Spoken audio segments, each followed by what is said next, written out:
สำหรับรูปភាពแบบนี้อันนั้นคือគេហៅថា dehydrosis អេសិខ្មែរយើងគេហៅថាពួកជំងឺត្រអកហើយជំងឺត្រអកនេះគឺជាការកើតឡើងនៃការរបស់រ៉ាំរ៉ៃហើយក៏វាកើតជាញឹកញាប់ផងដែរដែលជួបភាគច្រើននៅក្នុងម្រាមដៃបាតដៃហើយនិងបាតជើងរបស់យើងហើយគេអាចសម្គាល់លក្ខណៈរបស់វាដោយមាននៅពងទឹកតូចច្រើន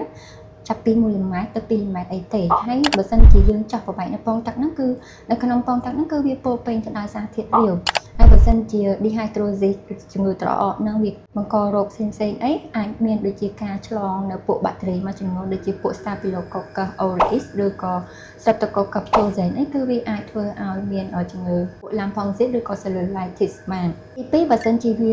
កើតនៅចិត្តកញ្ចក់របស់យើងអីគឺវាអាចបណ្ដាលឲ្យកញ្ចក់របស់យើងនឹងខូចបានឬក៏អាចបង្កឲ្យមាននៅជំងឺផ្សិតនៅកញ្ចក់បានផងដែរហើយទី3គឺវាអាចពាក់ព័ន្ធជាមួយនឹងផ្នែកសោភ័ណភាពទៅលើសម្រស់របស់យើងបើសិនជាជំងឺ dehydrosis នេះវាបង្កទៅជាលក្ខណៈធ្ងន់ធ្ងរដែលមានការ